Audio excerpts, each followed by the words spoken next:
enfin une nouvelle vidéo, puisque c'est pas la suite exactement, pas dans le même fichier en tout cas. Je vais vous montrer un petit peu les différentes scies que j'utilise, que ce soit chez moi ou sur le terrain. Voilà, donc le temps de poser la caméra, je vous reprends. Et c'est parti. Donc, on va commencer par la moins chère. Ça vient de chez Leroy Merlin. J'en ai 3 modèles parce qu'il y en a une où j'ai cassé la pointe. Et puis après, comme je vous dis régulièrement, je ne sais pas où je les fous. Donc, j'en reprends quelques-unes. Alors, c'est 12 €, je crois, un truc comme ça. C'est pas très cher. Ça marche bien. Ça coupe très bien. Il y a un petit bouton de sécurité pour fermer. C'est assez compact. Donc voilà, donc une petite dragonne ici éventuellement. Et puis c'est parti pour aller couper un peu de bois. Bon, ça c'est pas mal, hein, ça fait le taf. Hein. Comme je vous dis, j'en ai 3. Voilà, je vous montre. Hein. Ça peut casser. C'est pas non plus un outil de ouf, mais ça fait le job. Si on n'a pas trop de thunes, c'est pas mal, pas besoin d'acheter des scies à 1500 €. Ensuite, j'ai une Fiskars rétractable. Hein. Hop. On dévisse, on la range et c'est fini. Avec un petit mousqueton là, c'est super. J'adore cette scie, elle fonctionne très bien. J'avais sa grande sœur, un modèle beaucoup plus grand qui a cassé net. Alors je ne sais pas si c'est pas un défaut de fabrication. Elle s'est pétée en deux en coupant du bois. Peut-être un petit peu trop chauffé. Je sais pas. Donc voilà, ça je sais pas du tout le prix. Ça doit être une bonne vingtaine d'euros, je pense quand même, parce que Fiskars c'est pas toujours donné, même si c'est du bon matériel la plupart du temps. Voilà. Ensuite, j'ai 2 modèles de chez Lidl. Donc ça, c'est des scies assez longues. Pareil, relativement efficace. Ça marche très bien. C'est fondu dans un cuir rigide. Voilà, c'est du Parkside, hein, on ne peut pas se tromper. Hop.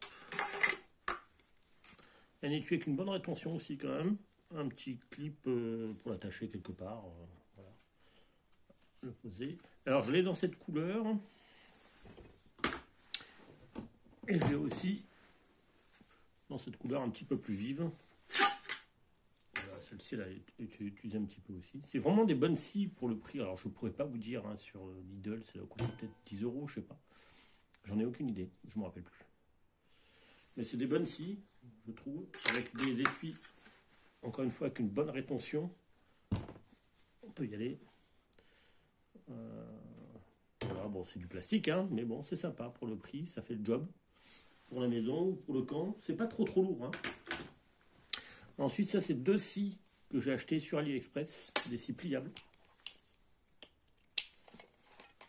Voilà, donc celle-ci, pour pas vous mentir, c'est une 210 mm que j'avais payé 7,91 €. Je m'en sers tout le temps. Marche très bien. Bois dur ou bois humide, bois sec ou moins humide, c'est pas mal. Ça marche sur les deux. Bon, ça marche un peu mieux sur le bois sec quand même. Donc ça, c'est la 210, ça j'ai dit. Ouais, 210 mm. Et vous avez la grande sœur, et je crois qu'elle est encore plus grande même, hein, qui est en 300 mm.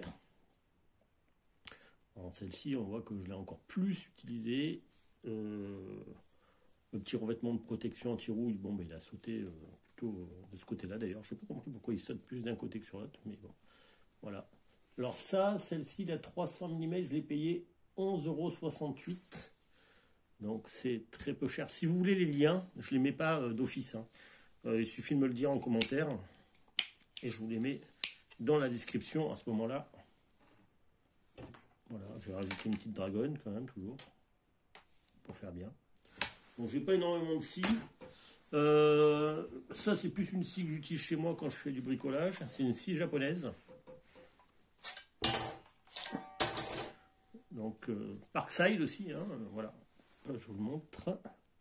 Donc de chez Lidl. Pareil, même on n'est pas le prix, j'en sais rien. C'est souple, hein, donc ça c'est vraiment fait pour un travail de menuiserie, je dirais, plus qu'autre chose. Mais c'est vraiment très bien, j'adore ce produit. Et ça, c'est une scie pour couper des grosses sections, hein, quand même, hein, parce qu'on peut y aller. Alors, celle-ci, je l'ai achetée à Leroy Merlin. C'est une Baco. J'adore cette marque. Voilà. C'est une très très bonne scie qui fait 530 mm, 21 pouces, sauf que je ne pourrais pas vous en dire plus. Mais on coupe des belles sections. Bien sûr, on peut changer la lame, hein, relativement facilement. J'adore. Voilà, ça c'est pour les petites scies que j'utilise. Voilà, donc ça c'est plus une scie que j'utilise chez moi. Je peux l'emmener sur un camp si je veux y rester plusieurs jours, mais c'est quand même assez lourd à porter. C'est pas très utile. Les scies aux 300 mm, par exemple, voilà, celle-ci, je préfère utiliser ça sur un camp. Même si c'est un peu grand, mais au moins ça fait moins chauffer la lame. Et on peut couper des sections relativement plus grandes. Avec un poids minime. Voilà pour les scies. Alors, à la suite des scies, je vais faire une petite vidéo sur les opinels et les petits couteaux de sécurité type couteau de pompier, que je vais vous montrer. Donc, les opinels, j'en ai quelques-uns qui sont encore dans mes boîtes à feu. Je n'ai pas tout sorti, puisque notamment, j'ai pas mal d'opinels qui se ressemblent. Donc, j'avais acheté. Alors, j'ai une petite loupe, parce que des fois, j'arrive pas à lire les numéros des opinels, même avec les lunettes. C'est ça de vieillir. Donc là, c'est un petit numéro 12 en inox que j'avais directement acheté en Savoie. Alors lui, il est génial parce qu'il est équipé d'un coupe-ceinture, bout à nouveau bouteille, enfin ce qu'on veut, vos canettes, d'un petit Firesteel. Moi, j'utilise plutôt ça en coupe-corde. Hein. C'est très pratique quand vous voulez couper de la corde. D'un petit crochet pour l'attacher quelque part. Bon, bien sûr, la bague de sécurité hein, qui fait la renommée d'Opinel depuis toujours. C'est de l'inox. Il est super tranchant. Je pense que j'ai refait une seule fois le fil. Il est équipé aussi d'un sifflet qui marche plutôt pas mal. Voilà. Hop, mon chien s'est demandé ce qui se passait. Ensuite, on va continuer dans l'inox. Celui-ci, je crois que c'est un numéro 8. Voilà, numéro 8. Alors, un peu différent. Un petit peu cranté à l'arrière. Je ne sais pas si on le voit bien. Oui, là, on le voit bien. Et une lame qui coupe bien, d'ailleurs. Hein, je vais faire attention. Devant. Pareil, équipé d'un petit sifflet. Et voilà, donc un petit couteau, un numéro 8 de chez Opinel que j'aime beaucoup. Ça, c'est très bien pour le terrain aussi, hein, pour manger, puis couper 2-3 bricoles, c'est pas mal pour bricoler. Je trouve ça sympa. Là, ça va être un numéro 7 de chez Opinel. Pareil. Alors lui, c'est plutôt un couteau à beurre, hein, on va dire un petit couteau voilà, pour se faire des tartines. De cran, hein, avec un petit sifflet aussi. Pareil, toujours, j'aime bien leur petit procédé, je trouve ça génial. Voilà. Alors les prix, je ne les connais pas. Hein. J'en ai pas la moindre idée. Celui-ci, c'est un numéro 7 en inox. Voilà. Les types manches bois. Hein. Donc, je ne sais pas quel type de bois. Je ne sais plus. Ça fait tellement longtemps que je les ai achetés.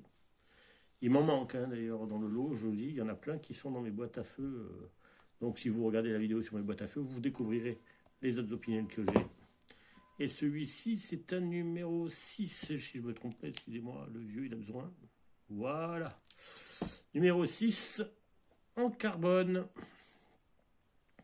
Je l'adore, il est magnifique. Et donc, j'ai 2 numéros 7 en carbone dans mes kits, plus un numéro 8 en inox, dont le bout était cassé, que j'ai refait, donc j'ai arrondi. Voilà, ça fait ma petite collection d'Opinel. Bon, il n'y a pas besoin d'en avoir 10 000, hein, mais c'est sympa. Alors moi j'adore, hein, ça c'est vraiment un système breveté, ce petit système de protection quand on le met correctement. Je ne sais plus dans quel sens il est. Oh, je ne sais plus. Attendez. Voilà, qui ferme très bien. Je pense que l'autre il a dû... J'ai pas dû rentrer la lame correctement, voilà. Donc ça j'adore chez Opinel. C'est renommé mondial quand même. Hein, et c'est français. Comme quoi on ne fait pas que de la merde. Allez, j'enchaîne par des petits couteaux de pompier ou d'Air Force. Voilà, donc avec un petit coupe ceinture à l'arrière, coupe corde, hein, on peut couper un peu les deux, hein, d'un petit brise-vitre. Bon, ça peut être utile en cas d'accident. Je pense que ces couteaux, c'était fait pour les gars les pilotes d'hélicoptère, je pense. Voilà, donc celui-ci est un petit peu cranté, ici. Donc, ils ont une bonne sécurité, hein, il faut appuyer ici. Je ne sais pas comment s'appelle ce système. On appuie pour rentrer.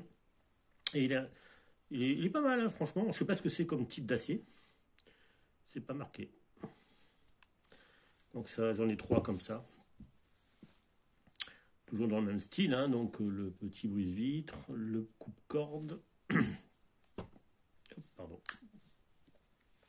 Celui-ci toujours un petit peu cranté ici. Et une belle coupe, hein, on voit il a un beau fil, il coupe très très bien. Voilà, toujours avec ce même système. Je ne sais pas comment s'appelle ce système. Si quelqu'un le connaît, dites-moi en commentaire s'il vous plaît. Parce que je ne suis pas un spécialiste des couteaux.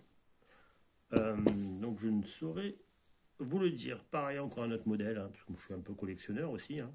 Donc un brise-vitre un petit peu différent. Celui-ci, on a la possibilité de passer une petite dragonne. Donc ça c'est sympa. Les autres ne l'ont pas.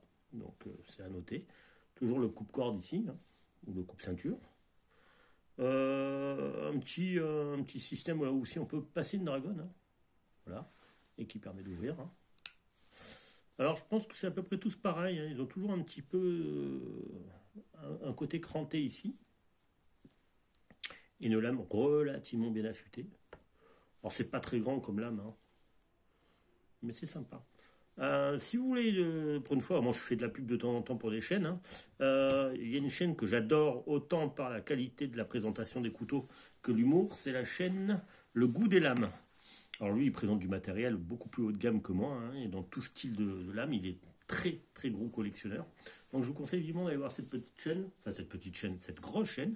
Et en parallèle, il fait aussi une chaîne Le Goût des Lampes, où il vous présente tout ce qui est lampes LED, torches, etc., etc. Donc c'est plutôt assez sympa, allez voir. Et il a beaucoup d'humour ce garçon, donc j'aime beaucoup ce qu'il fait. Voilà. Donc je vais arrêter là pour cette vidéo aussi. Donc il y aura les scies et quelques petits couteaux. Et ah oui, je peux vous présenter, oui ça peut rentrer dans le lot. C'est un petit outil que j'ai à la maison. Alors ça, je l'emmène pas sur le camp parce que c'est vraiment très lourd. Voilà. Et par contre, c'est un petit outil que je garde chez moi, dans mon appartement. Pour tous les petits travaux, les petits bricolages. Donc un petit marteau pour planter des clous, un arrache-clous et divers outils qui sont intégrés dedans, qui sont plutôt pas mal. Donc ça, la petite scie, petit tournevis cruciforme, il doit y avoir le plat par là. Voilà, c'est plutôt pas mal. Ça marche bien, il y a une petite pince ici aussi, hein, avec un système de ressort. Ça, j'avais acheté ça sur Naturabuy dans les 15 €, je pense. Voilà, on peut lui mettre, il y a un petit passant, moi j'ai mis un petit morceau de colle pour l'attacher. C'est pas léger, c'est pour ça que je vous dis, ne le prenez pas sur un camp, à moins que ça vous dérange pas le poids. Et par contre, c'est très utile, on peut planter des sardines. Voilà. Moi, j'utilise vraiment pour le petit bricolage chez moi, ça m'évite de sortir toute une trousse à outils pour pas grand chose. Voilà, allez, à bientôt.